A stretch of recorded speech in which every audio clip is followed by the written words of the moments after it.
início a sessão de defesa de dissertação de mestrado do aluno Anderson Cleiton Melo Cipriano, do mestrado profissional em Gestão da Informação e Conhecimento. De antemão, já quero agradecer a professora Sueli Bortolini, da Universidade Estadual de Londrina, pela grande contribuição no exame de qualificação do aluno, né? Várias contribuições para que a gente pudesse chegar nesse momento da defesa, e também a professora Mônica Galotti, do nosso programa de pós-graduação, que também nos deu aí várias contribuições e caminhos para que a gente pudesse chegar até aqui. Essa sessão de defesa é realizada em 3 partes, né? A primeira parte se refere à apresentação do aluno.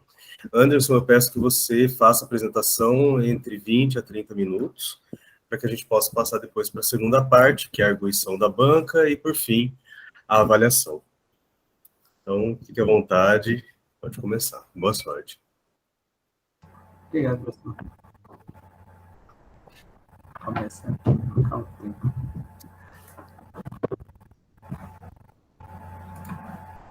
Pronto, então vamos fazer a apresentação. Deixa eu ver se está passando aqui para nós, só um instante.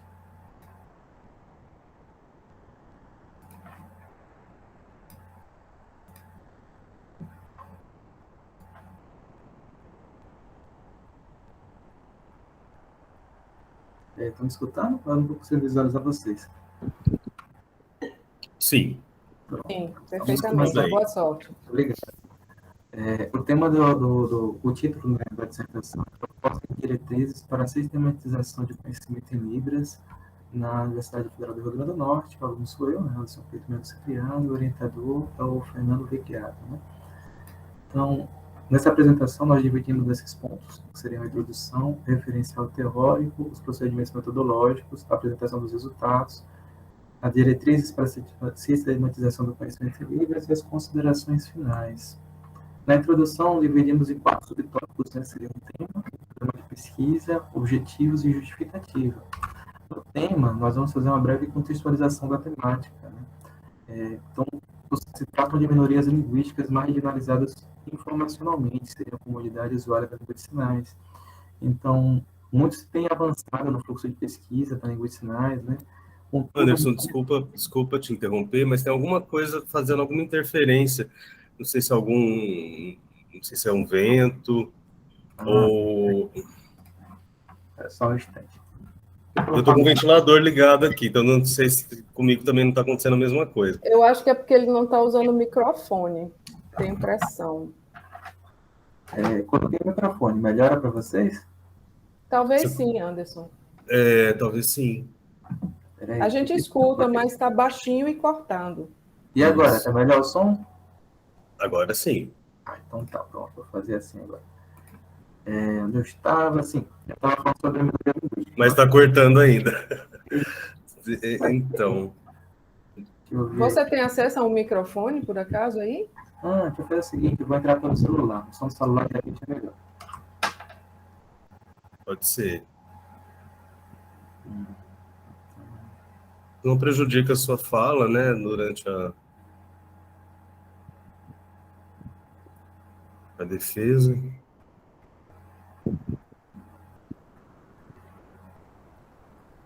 São as águas.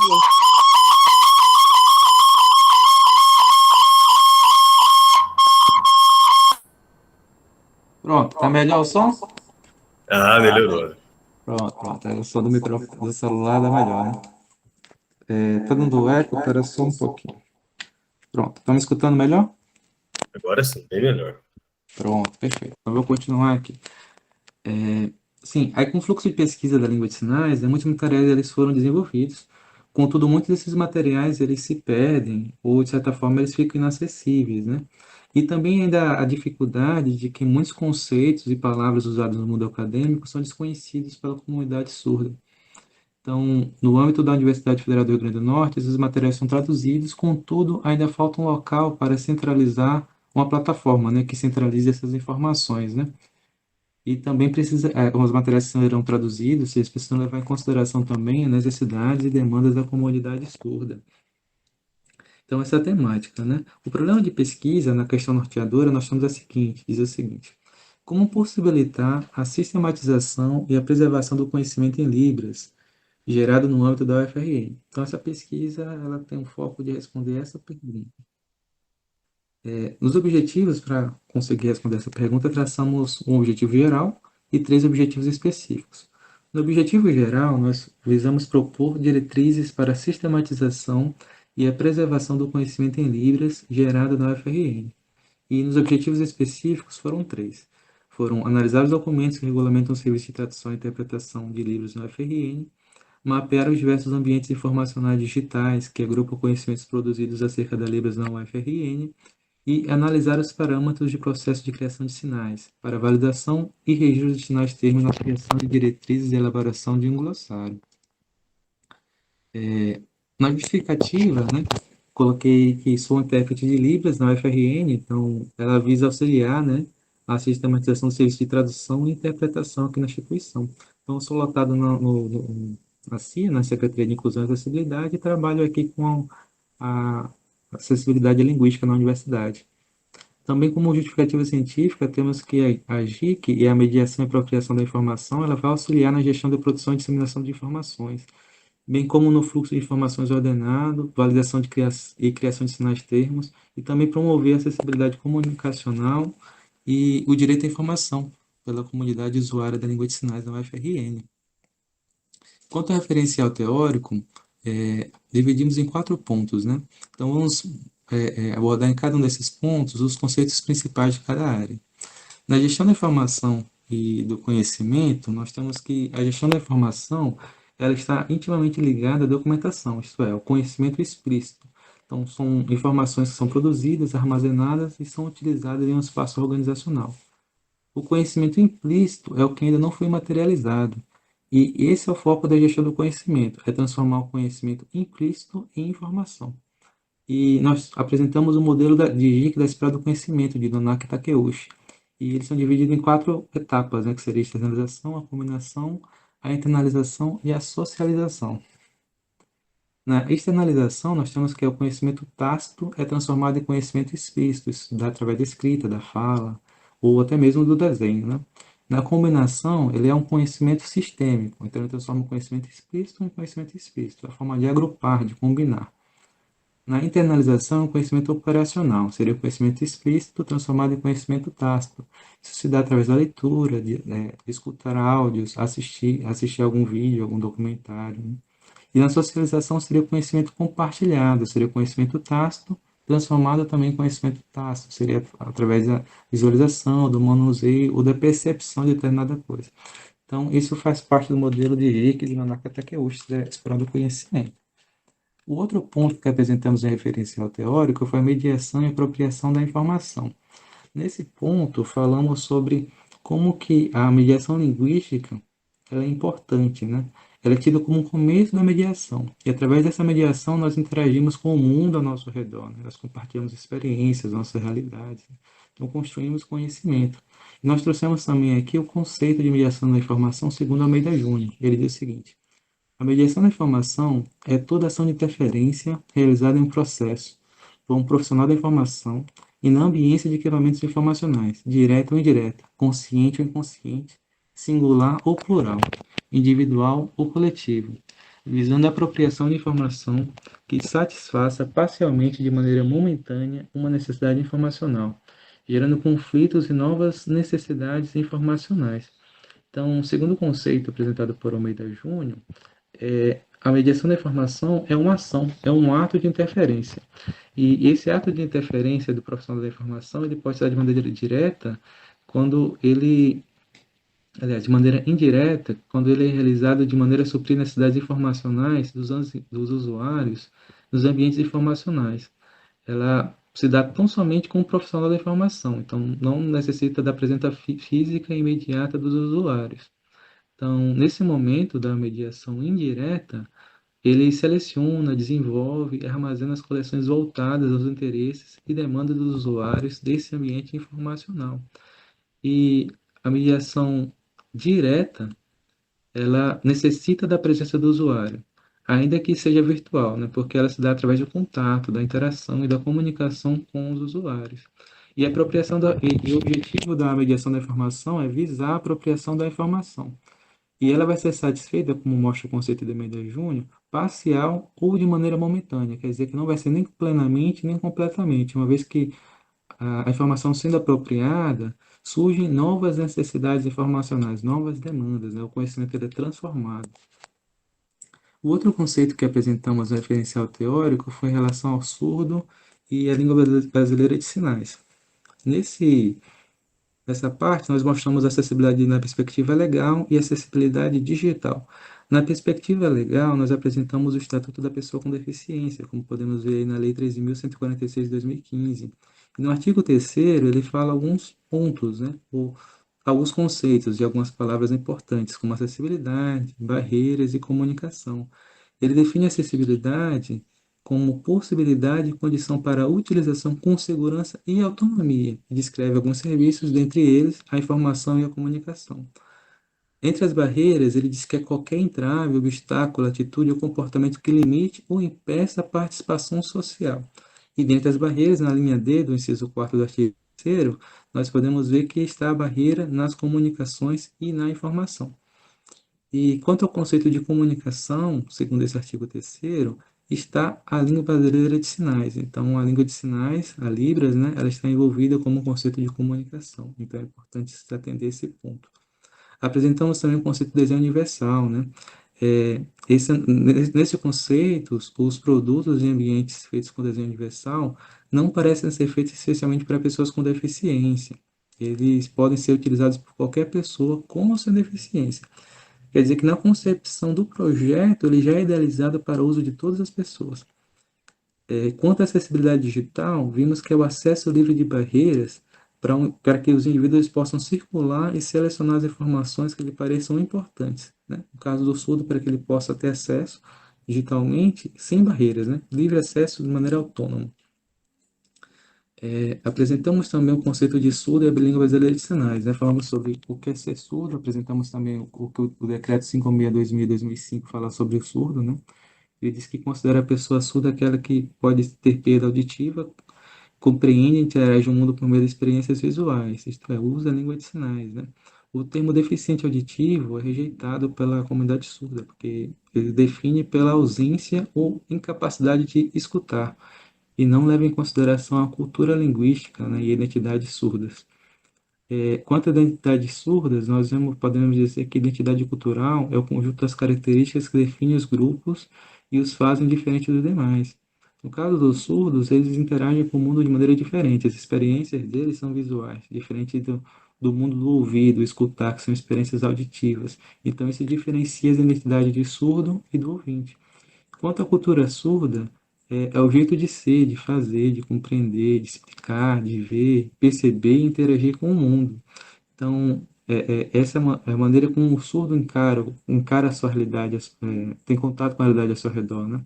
E dentre os artefatos culturais, eles envolvem tudo que pode ser visto ou sentido dentro da comunidade surda. O outro conceito de referencial teórico que apresentamos foi o surdo e a língua brasileira de sinais. Aqui resumimos um pouco, né, falamos sobre o que é Libras, né? A Libras é a língua do povo surdo e ela é essencial para a comunicação entre eles. Então, é uma língua visual espacial, ao contrário da língua oral, que normalmente ele é oral auditivo, né? Então, a diferença é que o surdo ele usa o canal visual, né, para se comunicar, ele usa o sentido da visão para se comunicar com as demais pessoas. Agora vamos apresentar os procedimentos metodológicos. Aqui nos procedimentos metodológicos temos uma organização, né? Quanto à perspectiva, ela é uma pesquisa social, porque ela tem o objetivo de se tornar relevante no campo da prática e na solução de problemas de fato. Quanto à abordagem, nós usamos o método indutivo, porque é através da observação do comportamento das necessidades, das demandas dos indivíduos na produção de conhecimento. E quanto à natureza, ela foi qualitativa, porque analisamos aspectos holísticos e dinâmicos nas interações e comportamento do conhecimento pelos sujeitos usuários da Libras no UFRN. Quanto aos objetivos, ela foi descritiva e exploratória. Nós descrevemos a realidade do gerenciamento e fizemos o levantamento, uma revisão bibliográfica da temática.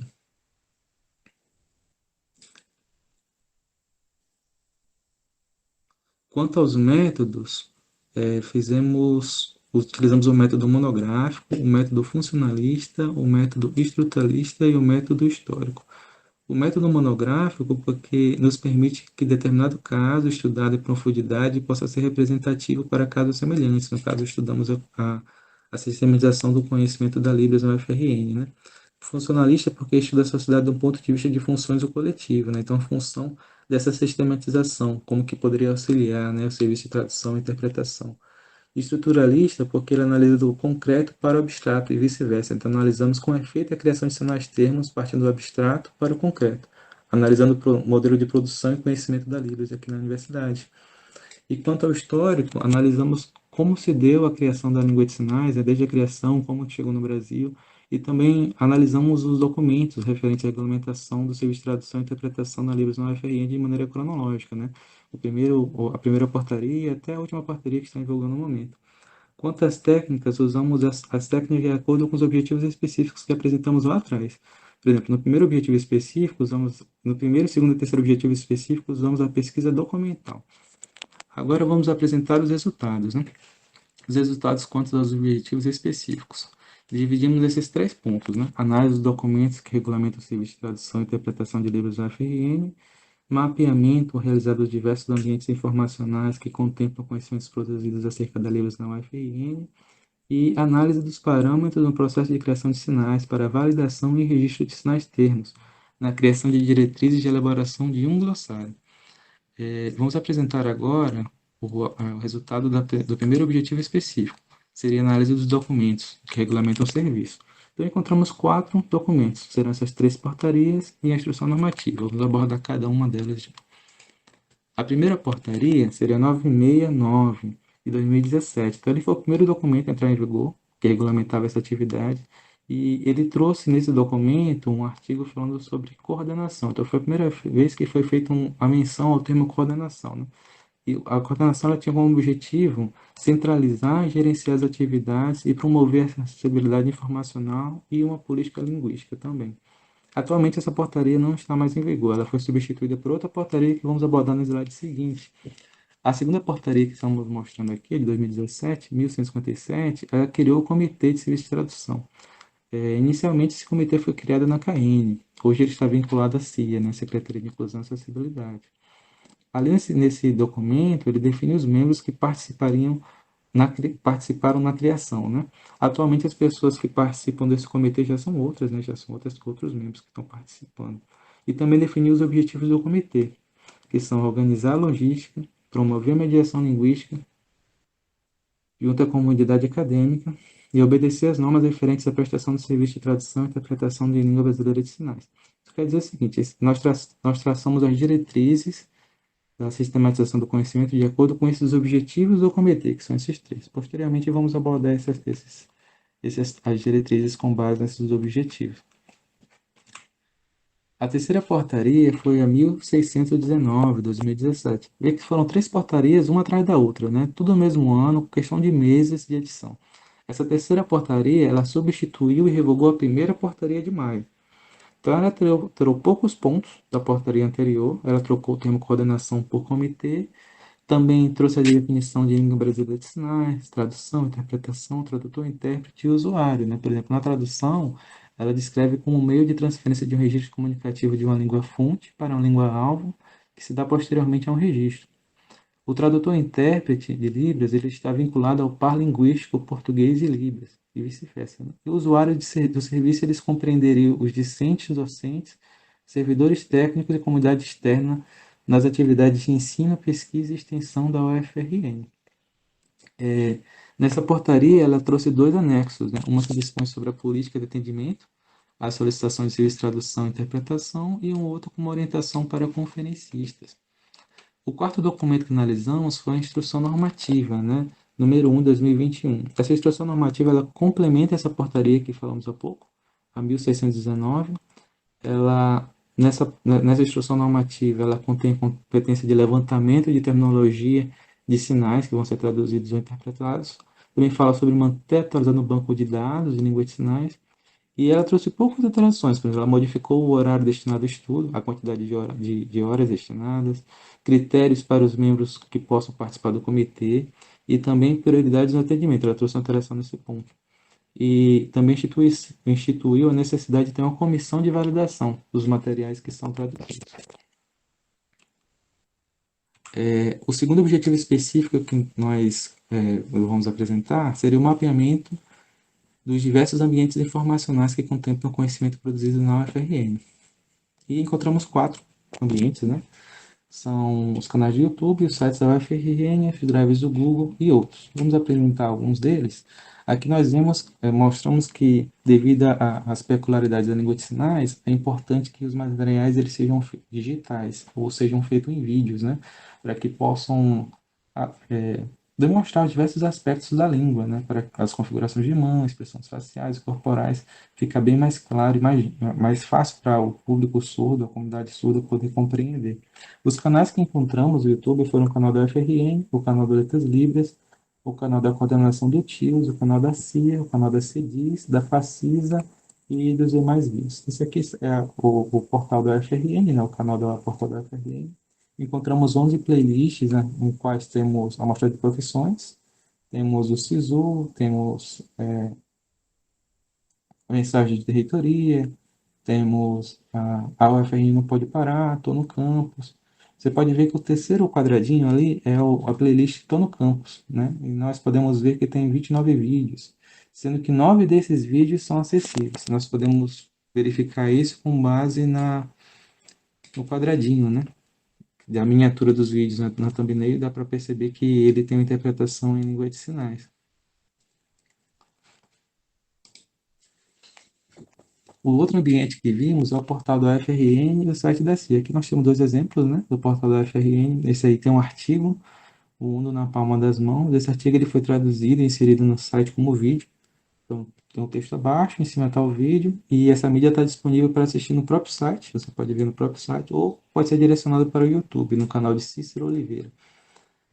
O site da CIA, também podemos ver que tem uns quadradinhos ali. O quadradinho à esquerda, acima, ele é um quadradinho fixo. Então, todas as palavrinhas abaixo, que você clicar, ele vai ser sinalizado.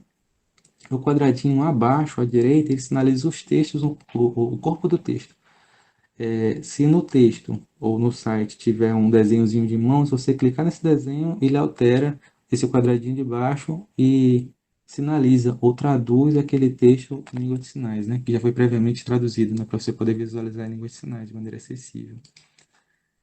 O outro material foi os drives, né? Nós podemos ver aqui os 2 drives. Esse primeiro aqui ele é um drive com diversos intérpretes de várias instituições.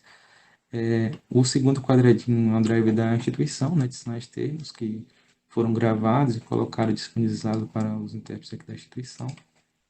Temos o Instagram também, esse daí é o Instagram oficial do comitê, e o site da Compeb, onde podemos encontrar editais e também outros materiais também traduzidos em língua de sinais. Quanto à apresentação dos resultados, a análise dos parâmetros do processo de expressão de sinais, dividimos em aspectos linguísticos, parâmetros de sinais, construção e realização de ambientes informacionais em Libras, né? Quanto aos aspectos linguísticos, podemos ver aqui, dividimos em aspectos fonológicos, morfológicos, categorias gramaticais, flexões em Libras e aspectos sintáticos. No quadradinho aí ao lado, nós vemos as configurações de mão, né? São incluídos os aspectos fonológicos, né? É a forma como a mão vai assumir ao realizar determinado sinal. A localização é o lugar do corpo, ou em algum lugar no espaço, à frente do sinalizante, né? Depende de como for o sinal, por exemplo, sinal de pinçar, um sinal de difícil, de brincar. Então, nós podemos ver o espaço onde é sinalizada a localização. O movimento é o tipo, por exemplo, como é que é articulado o pulso, a mão, abrir ou fechar os dedos, dobrar ou estender. A direção é se ele vai ser uma única vez, se vai ser várias vezes. A maneira se refere à qualidade, tensão e velocidade do movimento. Quanto à orientação das mãos, se as mãos elas levam em consideração qual a direção da palma da mão, se apontará ou manifestará, como vai se manifestar o sinal, né?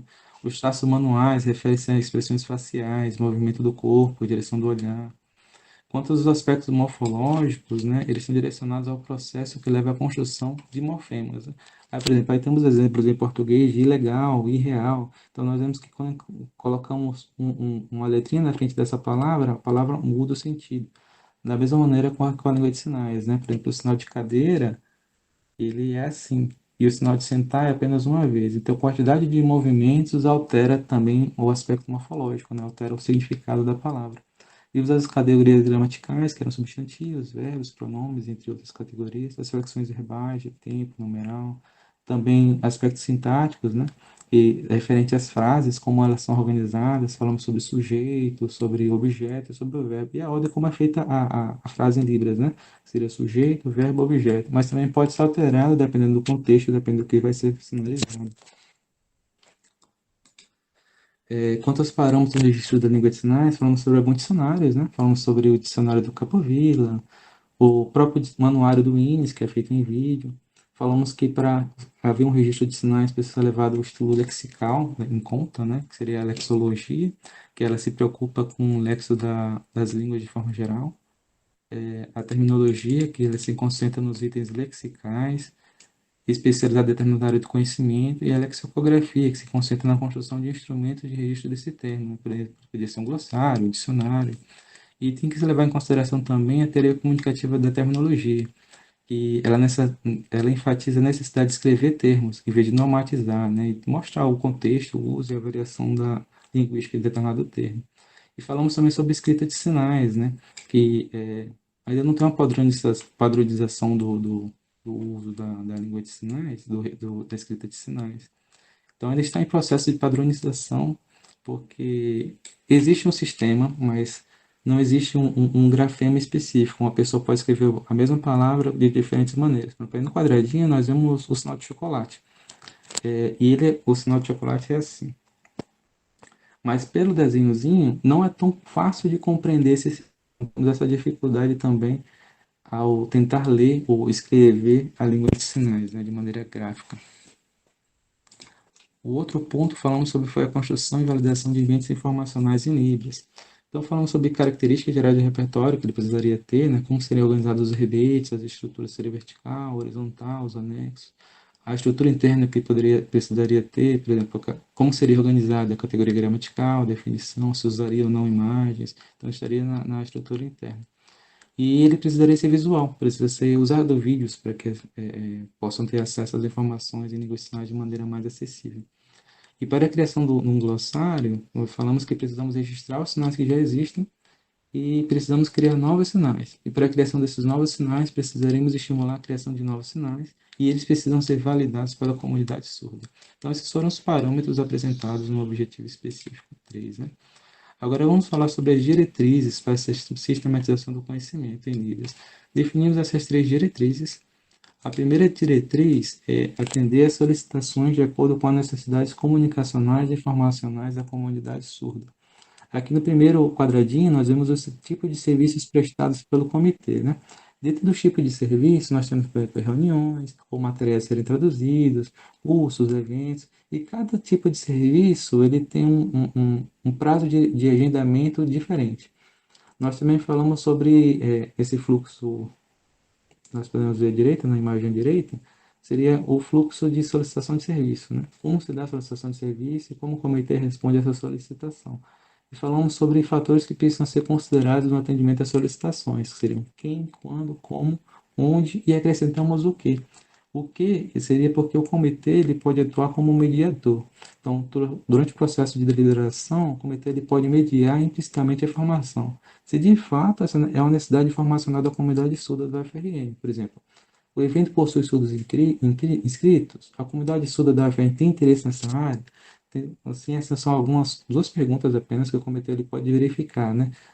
Nessa pergunta, o que, quando é solicitado, é feita a solicitação do serviço. A segunda diretriz seria otimizar a organização da logística referente aos processos de tradução e interpretação. No serviço de interpretação, como vimos, existem prazos, né? Então os prazos eles precisam ser observados. Os materiais serem disponibilizados para o intérprete também é muito importante, né? Nós vimos que o comitê ele atua como interlocutor entre o solicitante e o prestador de serviço, que seria os intérpretes, né? Então, quando o intérprete ele recebe esse material, ele tem como se preparar e fazer uma tradução de maneira com melhor qualidade. Então, o comitê ele tem esse papel, né, de pedir o material, receber o material e enviar para os intérpretes que atuarão nessa demanda.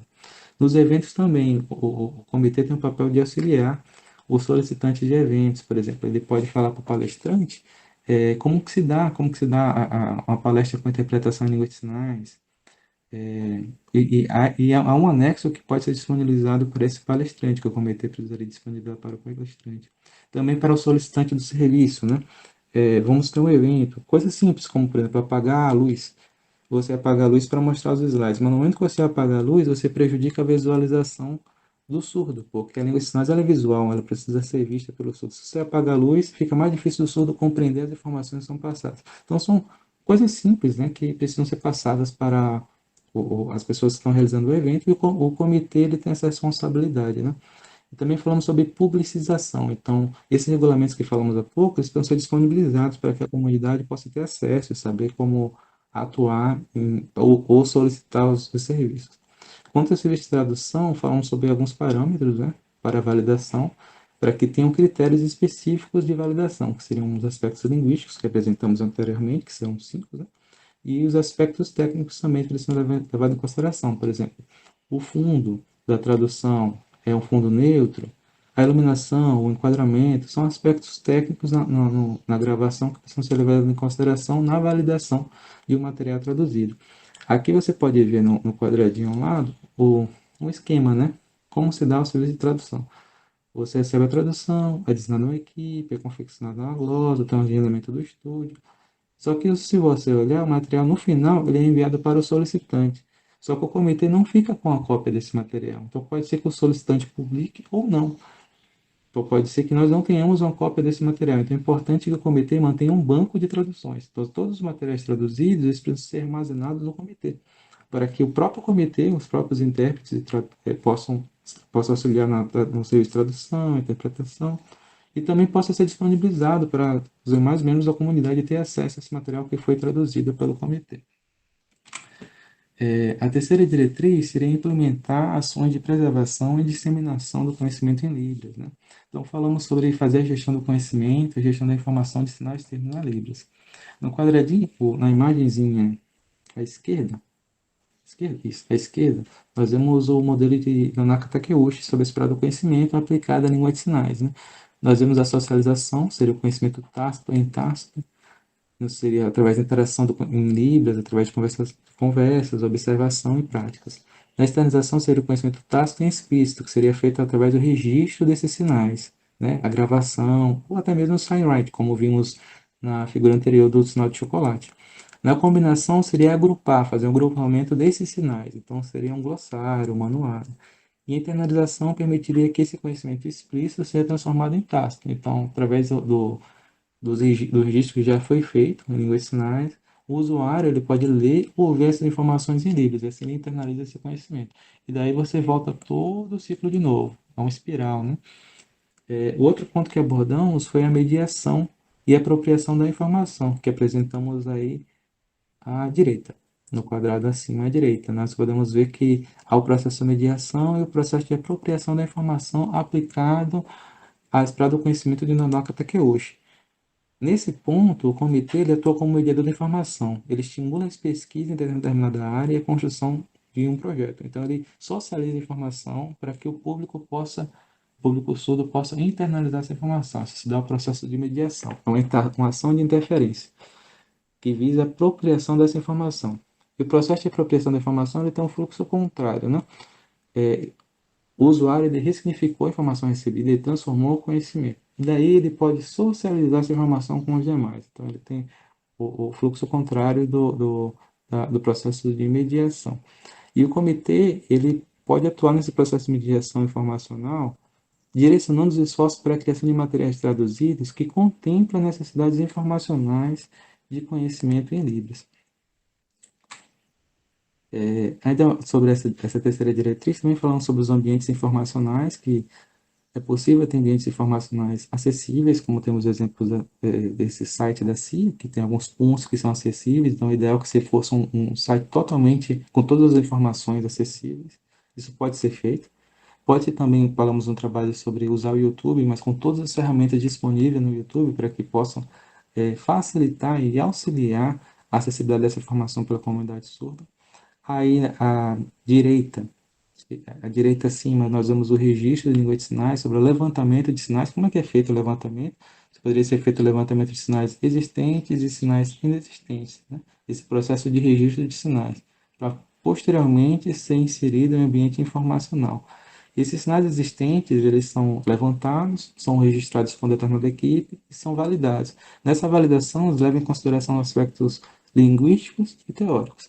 Os sinais inexistentes, né, a equipe de criação vai ter uma equipe de criação de sinais, ela vai criar esse sinal com base nos parâmetros da língua de sinais, vai enviar para a equipe de validação, essa equipe de validação valida para ver se atende os aspectos linguísticos, aí a equipe de criação de sinais grava o sinal novamente, só que de maneira a atender os aspectos técnicos, vai para a equipe de validação, ela validando, pode ser inserido em um ambiente informacional e assim divulgado e disseminado para a comunidade usuária de Libras. As considerações finais, né, nós concluímos os 3 objetivos específicos que pretendíamos, analisamos a documentação, mapeamos os ambientes informacionais e analisamos parâmetros no processo de criação de sinais. Né. No objetivo geral, nós também conseguimos atender o objetivo geral, criando 3 diretrizes que apresentamos agora em pouco, né, que seriam atender a solicitação de acordo com as necessidades comunicacionais e informacionais da comunidade surda, otimizar a organização da logística referente aos processos de tradução e interpretação, implementar ações de preservação e disseminação de conhecimento em Libras. Ainda se faz necessário verificar na prática a execução dessas diretrizes e também, como apresentamos aspectos para a elaboração de um glossário, analisar aspectos da arquitetura da informação nesse glossário, ainda se faz necessário. Então, essa foi a nossa apresentação. Muito obrigado pela atenção. Obrigado, Anderson. Parabéns pela excelente apresentação. Gostaria agora, então, de passar para a segunda fase, né, dessa sessão de defesa e convidar a professora Sueli Bortolin, que é nosso membro externo, para fazer a sua arguição.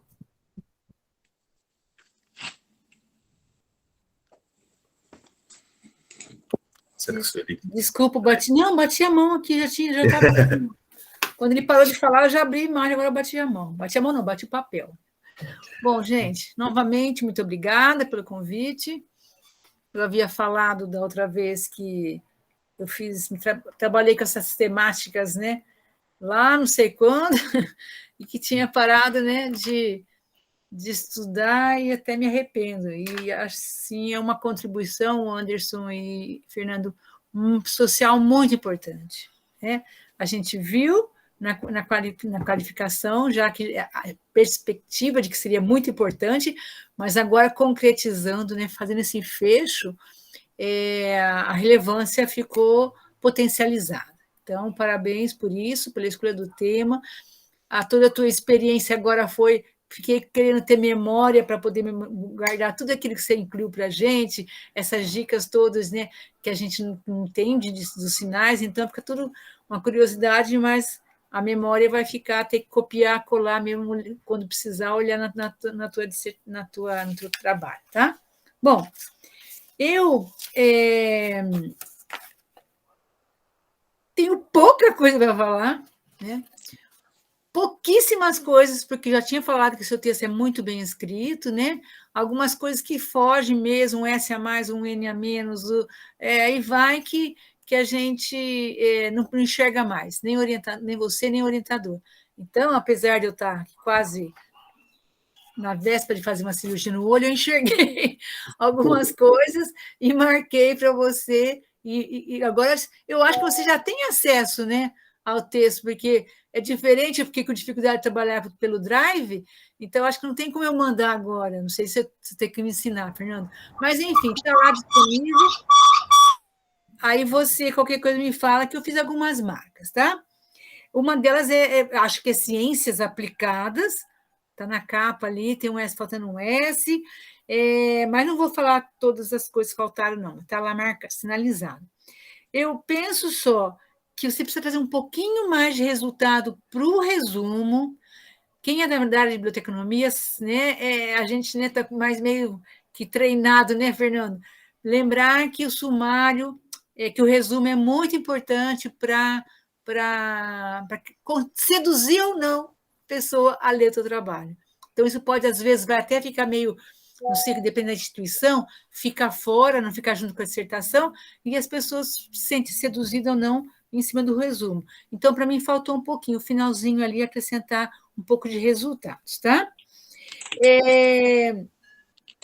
Vi como que o processo é interessante, né? Eu, há muito tempo, quando era professora de jardim da infância, a gente estudava muito um pouco, na verdade, a internalização segundo Piaget, né? E relendo da qualificação para agora, ficou isso muito claro, né? Como que é um movimento, olha que movimento interessante que acontece para nós, que trabalhamos com informação. Então, a gente faz a mediação, que daí ela visa a apropriação, e que, na verdade, visa a internalização. Mas aí fica o nó, né? Que a internalização vai ser... Ela é muito subjetiva. Vai depender do momento da pessoa, de como faz. Então, quando você, Anderson, se propõe a melhorar essa comunicação por meio de brigar pelos vídeos, brigar pelas traduções, é fundamental. Você, na verdade, está impulsionando, mesmo não sendo bibliotecário, impulsionando esse movimento de mediação, apropriação e internalização da informação, do conteúdo, seja qual palavra for, né? Então, primeiro eu queria elogiar isso aí e mostrar quanto que isso é importante. O que eu marquei, depois que você vai ver, teve dúvida? Fotografa ou pega com o Fernando o meu WhatsApp, fotografa, que é mais fácil. Eu vou fazer a cirurgia, mas claro que eu vou pedir para algumas pessoas de vez em quando olhar minhas mídias aí, para poder não ficar tão longe nas 2 primeiras semanas que eu vou ficar um pouco afastado. Bom, falta, por favor, você falou na oralidade agora aí. Quem é Cícero Oliveira? Para a gente que é de longe, não sabe. Põe uma notinha de rodapé. Quem é Cícero? Me conta quem é Cícero de Oliveira. Então, vou falar sobre isso. Ai, tá. Tá me escutando agora? Tá Agora melhor? sim. Uhum. Então, eu não expliquei esse detalhe, mas esse é um detalhe, é o único vídeo que eu encontrei assim, e não era para aparecer em um canal de uma pessoa, entendeu? Acho que a pessoa botou no seu próprio canal só para disponibilizar no site, só que ele era para estar num portal institucional, num canal institucional. Então, que ele foi feito pelo comitê, então é um vídeo institucional. Só que ele está num canal aleatório que só tem esse vídeo. Então, essa pessoa também não sei quem é, mas eu encontrei essa diferença, porque foi o único vídeo que eu encontrei em um canal pessoal. A pessoa fala, vou marcar isso porque eu achei interessante, só tem esse, mas é importante mostrar que, como o vídeo é institucional, deveria estar num portal institucional ou no canal institucional e não está. Aí por isso que eu marquei isso daí e falei de novo para a Então, pessoa. uma pessoa já está querendo contribuir, mas eu fiquei muito curiosa. Talvez se você tentar localizar quem que é, pode ser que ele seja uma pessoa com surda, né? Pode ser que sim, pode ser que não. Eu acho que é alguma pessoa que trabalhou com o portal da instituição. Eu acho que não, na época talvez não sabia como colocar no canal e ele criou um canal só para colocar esse vídeo. Só que depois não migrou, entendeu? O conteúdo ficou ali. É tanto que Então, são esse duas artigo, coisas. Você descobre quem é e convida a colocar no canal. Colocar, tá, né? Porque daí, se saltou os teus olhos, significa que tem uma importância. E que para o leitor, que no meu caso, que não sei quase nada, estou bem longe também, não sabia se é alguém como que era, porque sabe por que eu perguntei? Pode ser um familiar, pode ser uma pessoa com surdez, né? Então, é legal você valoriza também a tua pesquisa, o teu achado, a sua descoberta aí, tá bom? Bom, eu não sou da área de gestão, o Fernando sabe disso, mas é tão suave a tua escrita que eu, assim, tudo muito, muito fácil de compreender. Isso vai acontecer com o teu leitor também, tá? Você ampliou ali sobre a mediação, gostei, você foi um pouco além, né, do que estava proposto. na qualificação. A tua estrutura, eu já tinha falado, eu vou reforçar, ficou legal, todas essas divisões que você fez, bem compreensível, e acrescentou as considerações depois, né, as diretrizes e as considerações finais, que eu acho que se eu tenho que só tirar as considerações finais, que a gente não tem mais fôlego, aí quer terminar para acabar, tá legal, não tá ruim sua desconsideração, talvez falte alguma coisa que até você pode retomar agora com um pouco mais, mas assim, geralmente fica fraca, como diz o milanese, anorexa, mas ficou legal, só que não tem mais o método histórico, né? Como você propôs na qualificação, saiu, então você tem que tirar dali, porque não tem mais, você não usou o método histórico. Acho que não, pelo menos não está mais na... O que eu quero te perguntar? Primeiro, não, faltou mais uma coisa. A CIA, como que chama? O que é a CIA mesmo? Superintendência, não sou... Secretaria de Inclusão e Acessibilidade. Da universidade. Da universidade. Então, fala um parágrafo só a mais sobre isso, porque é um órgão importante que você falou da importância disso e tudo, mas não fala desse setor. Porque às vezes fica assim, lutando, você faz parte, né, do comitê, mas eu achei que faltou um pouquinho mais para eu entender. Até naquela confusão, como é a capital do estado, eu fiquei em dúvida se era da universidade, pode ser que eu tenha comido mosca, ou se era do estado do Rio Grande do Norte, com uma sede estadual. Não, é da universidade. Então tá. Então acho que é legal se evidenciar, pelo menos no parágrafo, eu evidencie isso aí, tá?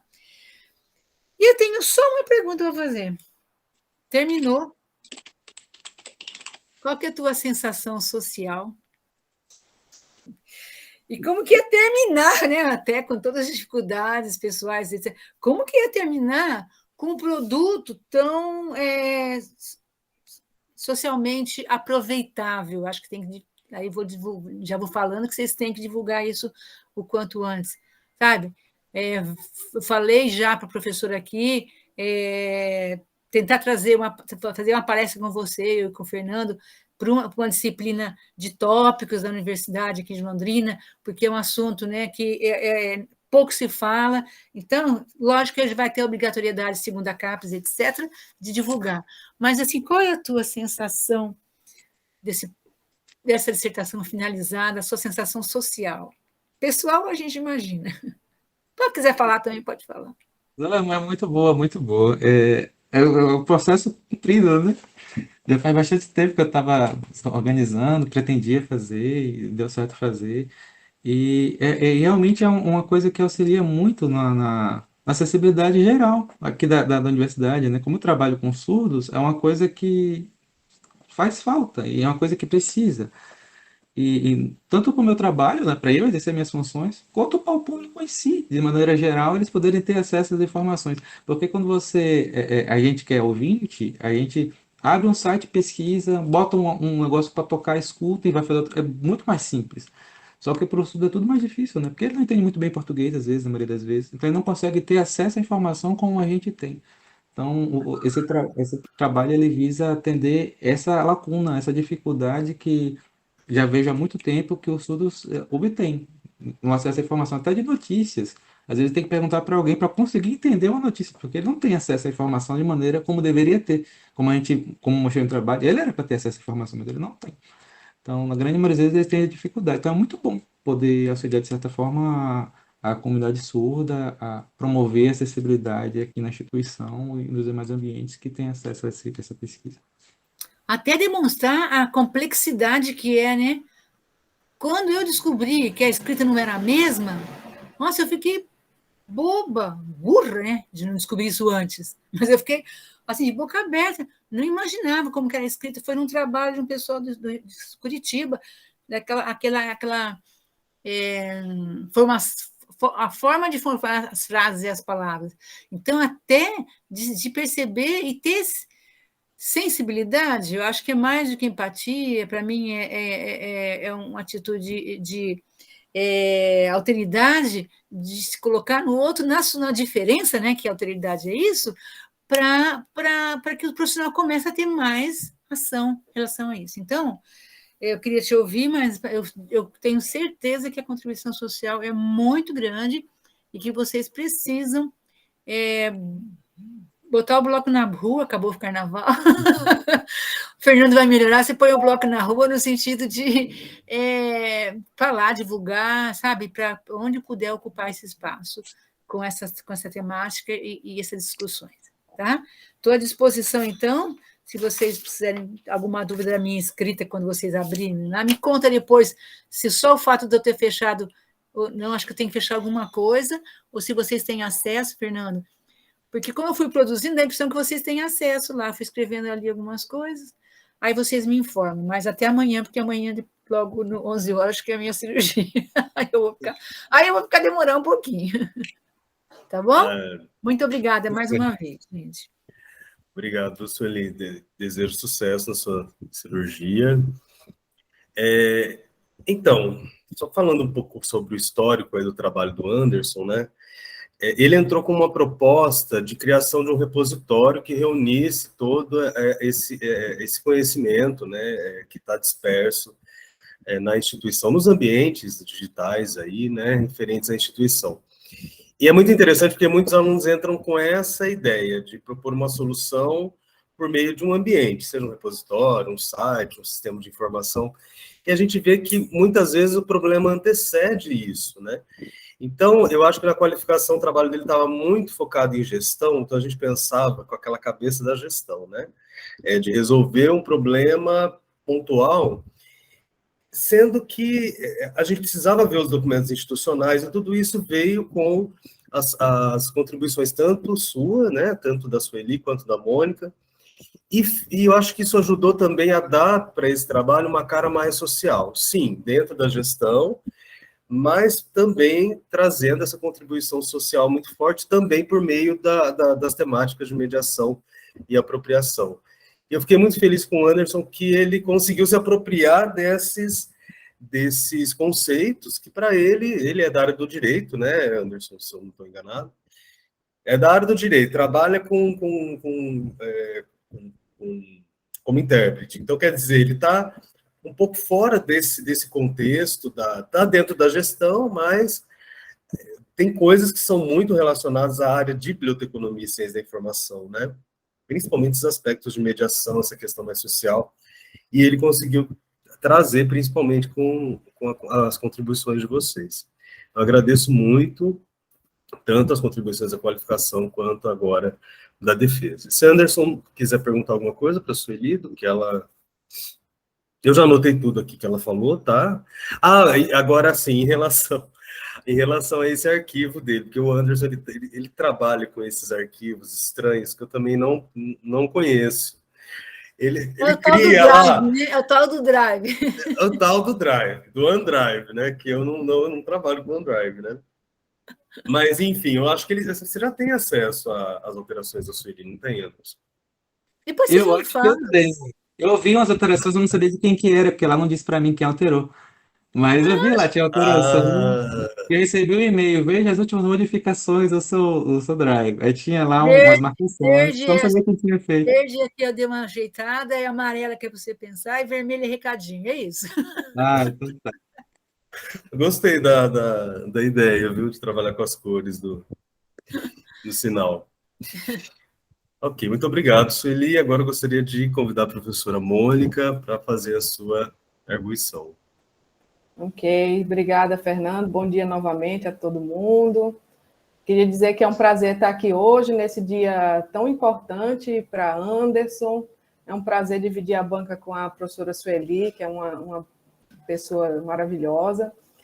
E dizer que esse trabalho, né, é um trabalho muito importante para o programa, para o UFRN, para a sociedade como um todo, né? E que você, com esse trabalho que você trouxe, você cumpre, né, não só os seus objetivos acadêmicos, mas até a questão social, né, que vem por trás desse teu trabalho, né? E isso deve ser muito bem ressaltado.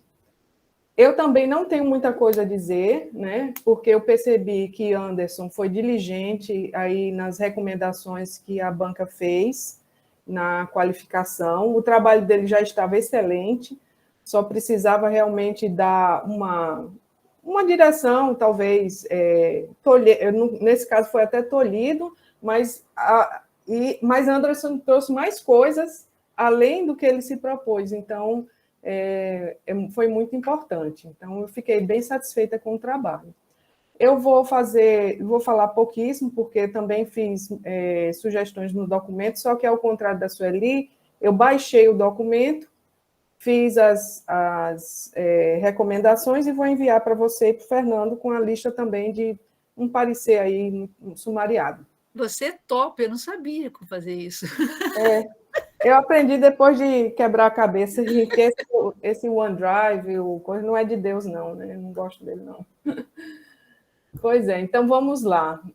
Eu acho que a UFRN tem sorte de ter um servidor como você, que não se limita a fazer aquele trabalho clerical, né? De chegar, fazer seu trabalhinho, ir para casa.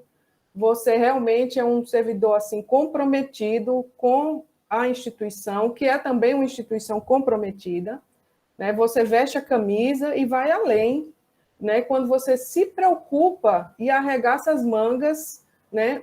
Trazendo realmente uma coisa que possa fazer a diferença. Numa avaliação recente, o Fernando pode lembrar que o nosso programa foi muito bem avaliado, no entanto, ele tinha espaço para melhoria, especialmente caracterizando os trabalhos que tivessem um retorno social. Porque quando a gente trabalha em uma instituição pública, né, com recursos públicos, a gente tem que fazer jus a esses recursos e tem que mostrar para a sociedade que tipo de conhecimento está sendo produzido. E o seu trabalho, ele vai ao encontro dessa necessidade. Então, vai agregar valor para o nosso programa, né, o seu trabalho nesse aspecto também. Eu acho que o teu trabalho também traz inovações teóricas, porque nunca ninguém juntou esses conceitos todos num só lugar. Nunca ninguém se apropriou tão bem, né, da gestão da informação e do conhecimento na sistematização, né, do conhecimento para surdos.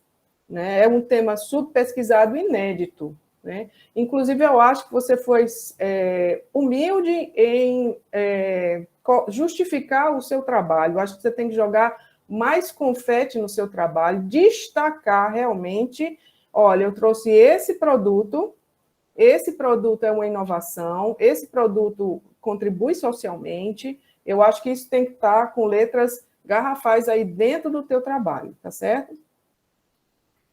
Mas, como todo trabalho, é claro que no final a gente vai batendo aquele desespero e vai tentando terminar. O seu trabalho é muito robusto, muito bem escrito, mas algumas coisinhas podem melhorar, tá certo? Eu não vou dizer tudo, porque está tudo escrito aqui, mas, por exemplo, você pode inserir os objetivos específicos no resumo, que esses objetivos específicos foram partes fundamentais do teu trabalho, tá certo? Eu destacaria. Deixa eu ver aqui. Na introdução, muito embora ela esteja assim, super bem escrita, com a linguagem fluida, gostosa de ler, eu colocaria a menção à portaria 1.619/17R, que é a portaria da UFRN, desde o início, tá? E eu mencionaria também a lei federal que ampara esse tipo de ação. Você fez isso com muita propriedade ao longo do documento, mas você deve balizar esses critérios legais no início da tua introdução, para dizer, olha, esse trabalho ele não existe à toa, ele existe amparado por normativas e critérios, né, sociais e políticos para a existência dele. Então, precisa colocar isso para o leitor desde o início, tá bom? Sim, é a lei, a lei eu menciono também no texto. Outra coisa, embora eu vi que você clarificou bastante, que a gente tinha pedido isso, né, que você não aparecia na introdução como pesquisador, de onde você estava, e você fez isso, mas talvez esclarecer ainda um pouco mais, assim, o comitê que está dentro da UFRN, que pertence à CIA, o leitor não sabe nada disso. ele está chegando de paraquedas ali na sua, né, dissertação. Então, essas coisas, assim, precisam constar na introdução. E outras observações aí. Eu acho também que você, na justificativa, pode costurar melhor, amarrar melhor essa questão de que isso aí que você fez, essa sistematização, foi à luz da gestão da informação e do conhecimento. Você até fala isso na introdução, escreveu isso, mas você, né, colocou lá GIC e não disse nem o que era. Então, é interessante, Anderson, que você fez isso com muita propriedade numa referencial teórica. Está impecável, tá? Mas aí você traz uma explicação com suas próprias palavras, diz que tudo isso que você está fazendo vai ser à luz dos processos de gestão da informação e do conhecimento, ok? Eu não tenho muito a referir sobre o seu texto, isso é uma raridade de acontecer em dissertações, tá? Porque a gente acha realmente, o examinador interno e externo, acha cabelo em ovo, porque ele não escreveu, o orientador também, às vezes, a gente não consegue, como orientador, olhar tudo, então eu lhe dou os parabéns aí, não tenho coisas muito específicas para falar do teu texto, tá certo? Agora, na tua metodologia, eu concordo com a Sueli, né, tirar a questão do método histórico, e também eu acho que as estratégias todas foram muito bem escolhidas, elas amparam o objetivo, amparam o trabalho, tá certo? Só que eu acho que aqui também carece de um esclarecimento, porque você, no primeiro parágrafo, já diz, o comitê. Você falou no comitê antes, mas, assim, a metodologia ela é uma entidade muito importante, né, dentro do teu trabalho. Que comitê? Coloca aí o comitê qual é, lembrando para o leitor que chegou até aí, um comitê que faz parte disso, parte da estrutura, o organograma, assim, assado da instituição, entendeu? Ô, Mônica, talvez aí colocar o que eu falei da CIA, né? Isso. Junto com isso aí, ó, que fica legal. É mais fácil para a gente que de fora compreender. Exato. E às vezes a gente tem que ver que as pessoas olham um documento como esse e às vezes elas não estão interessadas, digamos assim, no referencial teórico. Elas querem ver como é que o Anderson fez as escolhas metodológicas para conseguir isso. Então, ela vai direto na metodologia. Né? Eu faço isso como um exercício com os meus orientandos. Estudem a metodologia dos colegas. Então, ela precisa estar, né, melhor do que a melhor forma possível que você pode trazer, tá certo? Já está muito boa. O seu cuidado em descrever os métodos, a pouca preguiça que você teve, né, é louvável. Então, está muito bem feita, precisa só esses ajustes, tá?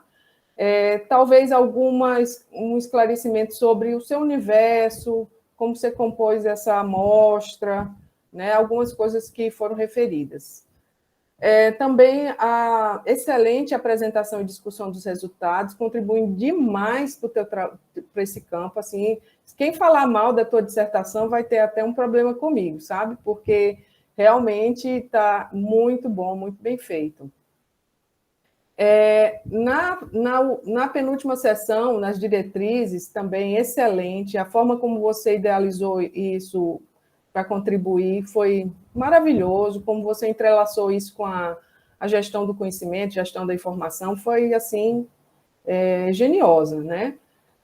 Mas eu acho que você deve deixar bem claro que isso é o seu contributo, porque eu estou falando isso em todas as bancas. Tem uma aluna minha que fez uma análise das propostas de intervenção dos egressos do programa. Ela vai defender agora dia 9. Uma das conclusões que ela chegou é que essas propostas de intervenção, modelos próprias de um mestrado profissional, existem, mas não estão esclarecidas ou não tem um protagonismo suficiente dentro dos trabalhos. Então, é preciso dizer, a minha proposta de intervenção é esta. Até porque, num futuro muito breve, é possível, né, e a gente vai trabalhar para isso, o Fernando sabe, que existe uma coleção no repositório digital, em que vai dividir em 2 produtos, a dissertação e a proposta de intervenção separadamente.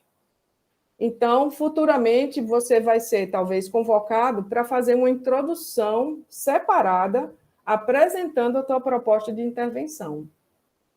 Entende? Isso aí também é um produto de comunicação científica. Você vai ganhar propriedade e autoria sobre este produto também. Não só a dissertação, como este produto. Você vai ter, dentro de um repositório, um lugar para você trazer esse produto. Por quê? Essa proposta é desejável que ela seja aplicada de forma transversal em outras instituições com necessidades semelhantes. Isso é um dos pilares da ciência, né? Da ciência aberta, da questão de reproduzir as metodologias em outros contextos. Isso também é uma responsabilidade social nossa. Então, eu chamo a atenção para esse aspecto para você realmente jogar confete aí na tua produção, no teu trabalho, né? Nas considerações finais, quando você apresenta as suas diretrizes, porque realmente está, assim, impecável, né? Então, Anderson, são essas minhas observações, são muito simples. Agora, é um olhar mais de revisão do documento, é um olhar um pouco mais despreocupado com o tempo, embora tenha um tempo, mas é um olhar que você já vai estar mais relaxado, mais descansado, não é? E você vai com calma, né, fazendo esses pequenos retoques, é perfumaria mesmo, para você depositar aí teu trabalho, que já está muito bom, tá certo? Desejo todo sucesso e dou os efusivos parabéns, né, para você, que é um produto aí de pandemia, né, de mestrando de pandemia, que não é um mestrando normal, né, que é um mestrando afetado aí pelas essas condições terríveis que a gente passou, e você ter chegado até aqui é uma vitória muito grande. Então, parabéns e sucesso com tua pesquisa, tá bem? Mônica, muito obrigado. Estou muito feliz com a sua arguição, né, com as suas